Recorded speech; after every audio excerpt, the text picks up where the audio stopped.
தொடர்ந்து மாநில கொள்கை பரப்பு செயலாளர் சாட்டை துரைமுருகன்.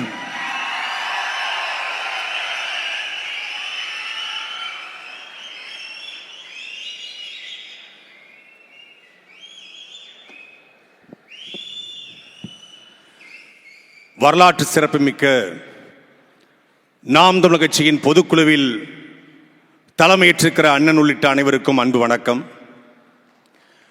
தேர்தல் அரசியலில் போட்டியிடுகிற அனைத்து கட்சிகளும் 2026 சட்டமன்ற தேர்தலை நோக்கி இரண்டு பிரிவுகளாக இருக்கிறார்கள். ஒரு பக்கம் யாராவது நம்மிடம் கூட்டணிக்கு வருவார்களா என்று ஒரு கட்சி, ஒரு குரூப், யாராவது நம்மளை கூட்டணிக்கு அழைப்பார்களா என்று இன்னொரு தரப்பு, யாராவது கூட்டணிக்கு வருவார்களா என்று ஒரு தரப்பு, யாராவது கூட்டணிக்கு அழைப்பார்களா என்று ஒரு தரப்பு, யாரோரும் கூட்டணி இல்லை என்று ஒரே தரப்பு, அது நாம் தமிழர் தரப்பு. எனக்கு அண்ணன் சீமானவர்கிட்ட பிடித்தது ஒன்னே ஒண்ணுதான். 2010 வேலூர் சிறையில் ஒரு 5 பேர் அண்ணன் சீமானை பார்க்க போயிருந்தோம். அப்போ எங்களை யாருக்குமே அவருக்கு தெரியாது, நான் துரைமுருகன் அப்படிலாம் தெரியாது அவருக்கு. அப்போ 5 பேர்ட்டுமே பேசுறாரு. இந்த பக்கம் பேரறிவாளன், இந்த பக்கம் அண்ணன் ராபர்ட் பயாசு, நடுவில் அண்ணன் உட்கார்ந்துருக்காரு. 2 பேரும் அந்த வெள்ளை சட்டை போட்டிருக்காங்க, அந்த தண்டனை சிறைவாசினால. அண்ணன் ஒரு சாதாரண ஒரு டி-ஷர்ட்டை போட்டு உட்கார்ந்து பேசுறாரு. எனக்கு இந்த நாட்டோட முதலமைச்சர் ஆகணும் அப்படிங்கிற பெரிய கனவுலாம் ஒன்றும் இல்லைப்பா. ஒரு மாவட்டத்துக்கு மது அருந்தாத, புகைப்பிடிக்காத ஒரு 100 பேர் இருந்தா போதும், இந்த நாட்டில் மிகப்பெரிய மாற்றத்தை நான் உருவாக்குவேன். நான் ஒன்னே ஒன்று உங்களுக்கு உறுதி அளிக்கிறேன்டா, நான் வரதுக்கு 6 மாசம் ஆகலாம், 10 மாசம் ஆகலாம், ஆனா உங்களுடைய அண்ணன் ஒருபோதும் தேசிய கட்சியோட திராவிட கட்சியோட கூட்டணி வைக்க மாட்டேன், உங்களை அடகுமான வைக்க மாட்டேன், வேலை செய்யடா போங்கடா அப்படின்னு அனுப்பிச்சார். அந்த சிறைக்குள் இருந்து பேசிய அந்த வார்த்தையை இன்றைக்கு வரைக்கும் காப்பாற்றுகிற ஒரு தலைவன் நம் அண்ணன் செந்தமிழன் சீமான். அன்னைக்கு அவர் மாவட்டத்துக்கு 100 தான் கேட்டாரு, இன்னைக்கு மாவட்டத்துக்கு 10,000க்கு மேற்பட்ட உறுப்பினர்கள் வந்திருக்கிறான். களத்திலே இல்லாத கட்சி பாசு, நீங்க எல்லாம் களத்திலே இல்ல பாசு. இரு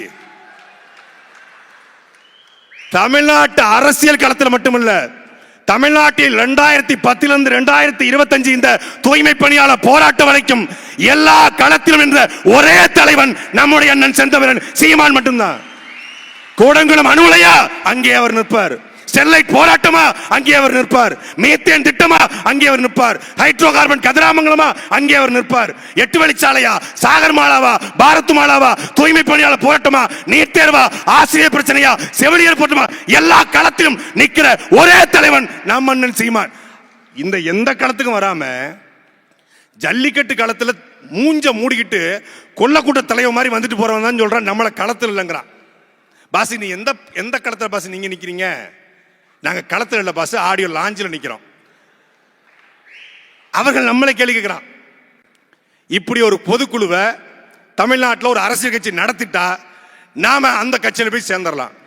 சிறுவைகுண்டத்தில் பாட்டி வேலுநாச்சியாரோட கூட்டம் செய்திநல்லூர்ல.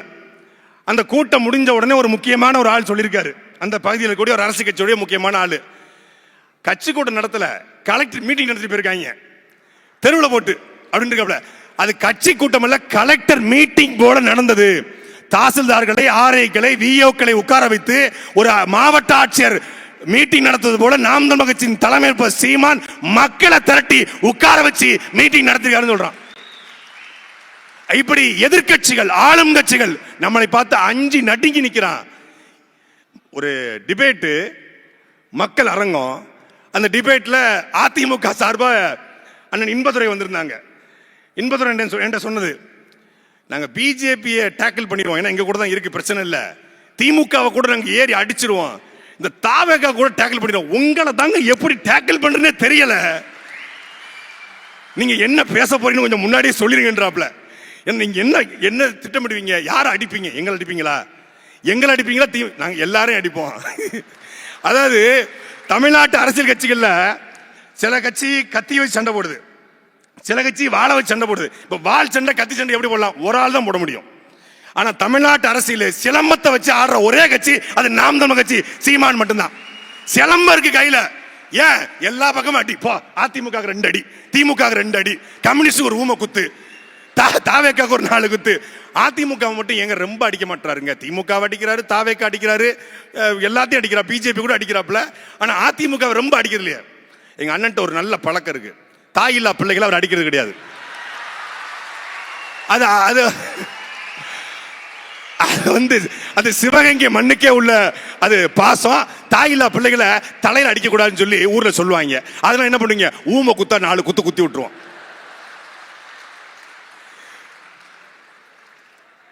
ஒரு கட்சி கூட்டணி வைக்காமல் வெல்ல முடியுமா? நாம் எல்லாரும் அண்ணன் சீமானுடைய பேச்சை கேட்டு உணர்வெழுச்சி அடைகிறோம், அறிவுபூர்வமாக சிந்திக்கிறோம். சரிதான், களத்தில் வேறு கொண்டு வேலை செய்கிறோம். ஆனா வெறும் 8.2 விழுக்காடு தானே. இது அதிகாரத்தை அடையுமா? இது ஓட்டா கன்வெர்ட் ஆகும், சீட்டா கன்வெர்ட் ஆகுமா? இது ரூல் பண்ணுமா? இப்படி கேள்வி கேட்கறாங்க. தமிழ்நாட்டு அரசியல்ல கூட்டணி வைக்காம எந்த கட்சியும் வெல்ல முடியாதுப்பா.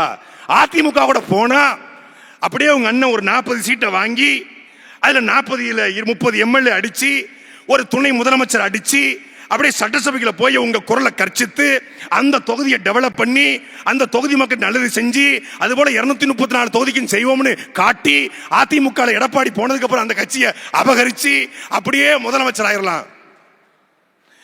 இந்த நீ உமி கொண்டு வா, நான் அவள் கொண்டு வரேன், ஊதி ஊதி தும்புங்கிற கதையெல்லாம் நாங்க போய் கேள்விப்பட்டோம். இது எவனாவது ஆடி காத்துல அவள் வைப்பான், அவன்கிட்ட போய் சொல்லு.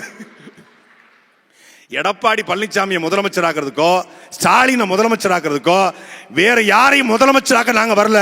பிரபாகரன் அந்த தலைவன் கண்ட கனவை தமிழர் நிலத்தில் சாத்தியப்படுத்த வந்திருக்கிறோம். அப்ப இது கைத்தட்டலாம், ரசிக்கலாம். வெல்லுமா?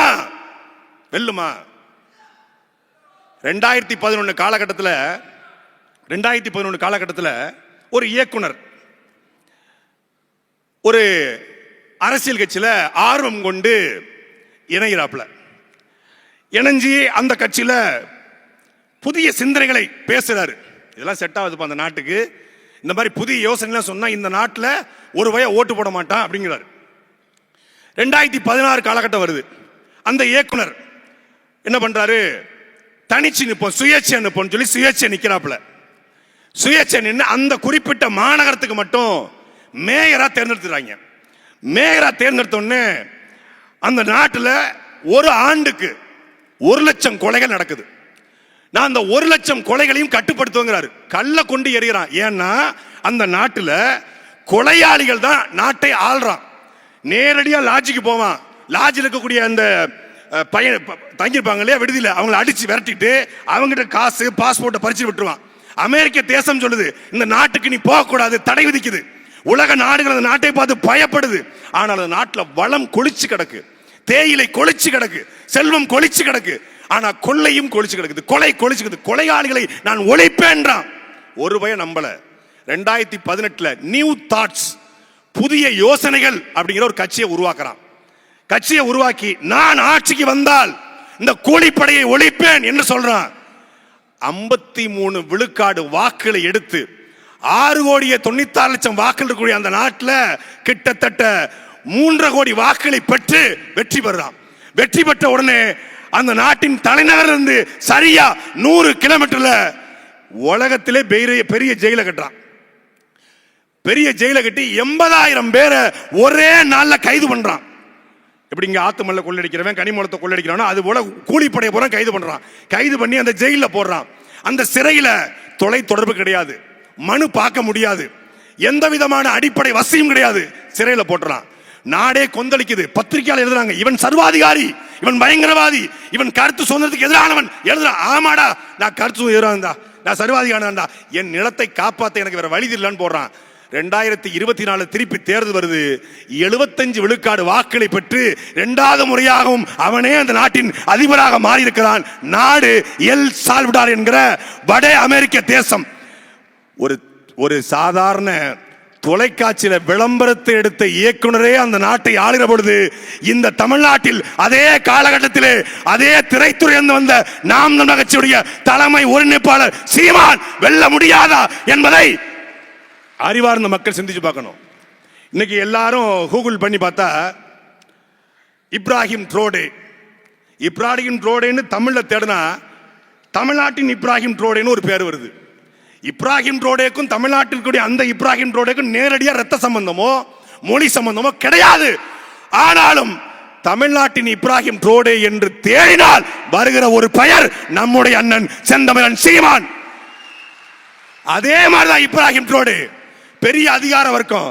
அந்த அதிகார வர்க்கத்தை எடுத்து ஒரு 35 வயசு பையன் இன்னைக்கு புர்கினோ பாசோ என்கிற அந்த நாட்டினுடைய அதிபராக மாறி இருக்கிறான். அதுக்கு முன்னாடி அவனுடைய முன்னோர்கள் எப்படி இங்க தமிழரசன், நம்முடைய கலிய பெருமாள், நம்முடைய முன்னோர்கள் ஒரு தமிழ் தேசிய களத்தை உருவாக்கி அதிலே தோற்று போய் வீழ்ந்து போய் அதற்கு பிறகு ஈழத்திலே நம் தலைவன் பிரபாகரன் உலகத்தின் 24 நாடுகளை எதிர்த்து ஒரு நாட்டை கட்டமைக்க முயற்சி செய்து வெற்றி பெற்று சூழ்ச்சிகளால் வீழ்த்தப்பட்டானோ அதே போல அந்த புர்கினோ பாசாவிலையும் சங்கரா என்கிற ஒரு புரட்சியாளன், சங்காரா என்கிற ஒரு புரட்சியாளன் பெரிய விதையை போட்டான், பேஸ்மெண்ட போட்டான். அந்த அடித்தளத்தில் புர்கினோ பாசாவோட இப்ராஹிம் ட்ரோடே இன்னைக்கு அதிகாரத்தை கைப்பற்றுகிறான்.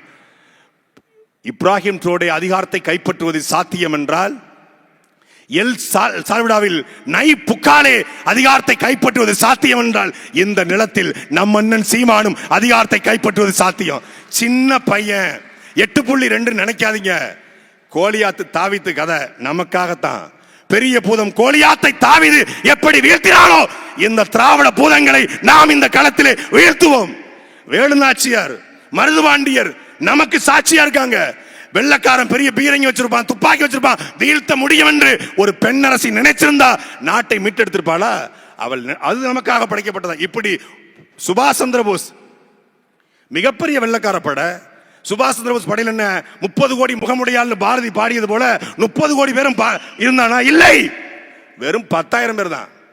வெறும் 10,000 பேரை வச்சுக்கிட்டு தான் வெள்ளக்காரனை ஓட ஓட விரட்டி அடிச்சார் சுபாஷ் சந்திர போஸ். அதே போலத்தான் இந்த அரங்கில் இருக்கிற நாம் ஒவ்வொருத்தரும் நினைத்தால், எல்லாரும் அண்ணன் கலைஞர் சொன்னாங்க, எல்லாரும் சொன்னாங்க முதலமைச்சர், அதுக்கு நமக்கு கேட்கறது நமக்கு நல்லா தான் இருக்கு. நம்ம அண்ணன் முதலமைச்சர் நமக்கு கேட்க நல்லா தான் இருக்கு, ஆகணும்னு நமக்கு ஆசை தான் இருக்கு.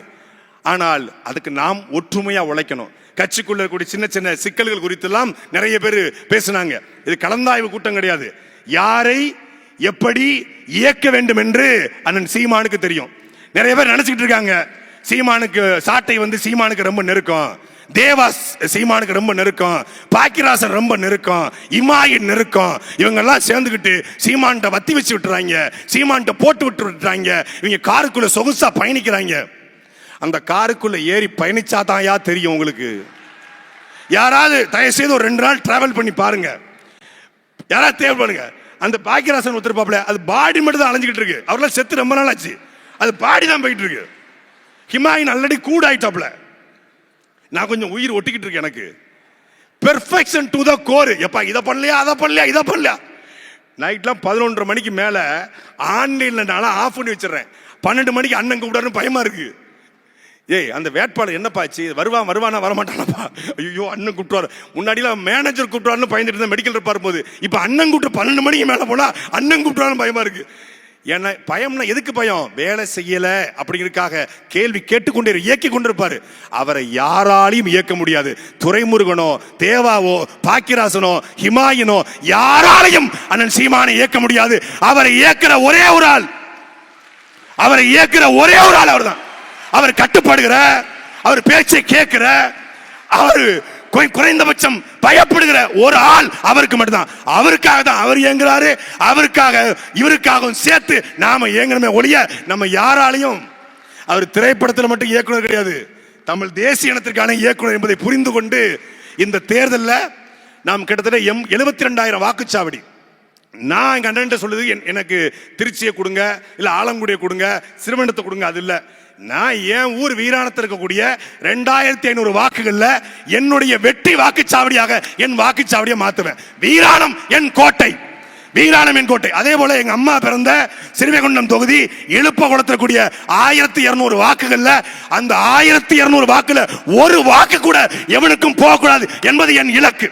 அதுக்கு நான் என்னத்தையே கொட்டுறேன், என்னமோ செய்யறேன். அந்த 2 வாக்குச்சாவடி என் பொறுப்பு. அதே போல திருச்சியில நான் வாழ்கிற சண்முகா நகர் பகுதி, அதுல கிட்டத்தட்ட 1,300 வாக்கு இருக்கு. அதுல நான் என்னுடைய வாக்குச்சாவடியை வெற்றி வாக்குச்சாவடி, இந்த 3 தான் என் கடமை. மற்றபடி யாரு தோத்தாலும் சரி ஜெயிச்சாலும் சரி என் பிரச்சனை கிடையாது. இந்த 3 வாக்குச்சாவடி என் வாக்குச்சாவடி. காரைக்குடிய அது தலைகீழ புரண்டு உருண்டு வெடிச்சு செத்தாவது காரைக்குடி தொகுதி. அது காரைக்குடி மட்டும் கிடையாது, காரைக்குடி, சிவகங்கை, திருப்பத்தூர், மானாமதுரை, எல்லாமே அதானே. எல்லா தொகுதியிலையும் நம்முடைய வெற்றியை உறுதிப்படுத்துவோம். அதனால நம்முடைய வாக்குச்சாவடியை உறுதிப்படுத்துவோம். நீங்க இங்க இருக்க வெண்ணிலாவோ, இங்க இருக்கக்கூடிய சுனந்தாவோ, இங்க இருக்கக்கூடிய அண்ணன் ஹிமாயனோ, யார் இருந்தாலும் சரி, நம்ம வாக்குச்சாவடியை, நாம் வெற்றி வாக்குச்சாவடியை மாற்றிவிட்டால் 2026 நம்மை போல மிகப்பெரிய சக்தி, மிகப்பெரிய ஆற்றல் எவனும் கிடையாது. இந்த அணில் எல்லாம் கவலைப்படாதீங்க. அது 65 போறதுக்காக தனியா சாட்டின்னு ஒரு கடையை போட்டிருக்கேன். அதுல அணில் 65 சூடா போட்டு போட்டு உங்களுக்கு கொடுப்போம். நல்லா சாப்பிட்டுட்டு தெம்பா நீங்க வேலை பாருங்க. அதெல்லாம் கவலைப்பட தேவையில்ல. அணில் சாப்பிட்டா நல்ல புரோட்டீன் ஏறும். களத்துல உறுதி கொண்டு வெறி கொண்டு வேலை செய்வோம். யாருக்கும் சின்ன சின்ன சிக்கல்லாம் கிடையாதுங்க. ஒரே சிக்கல் தான், திமுக, இந்த தாவேகா, இந்த அதிமுக ஒழிக்கணும். அது ஒண்ணுதான் நாம் நமக்கு வச்சுக்கிற ஒரே சிக்கல். அதை வெறி கொண்டு வேலை செய்வோம். 2026 ஒவ்வொரு வாக்குச்சாவடி வெற்றியை அண்ணன் சீமானுடைய கரங்களில் ஒப்படைப்போம். நன்றி, வணக்கம். நாம் தமிழர்.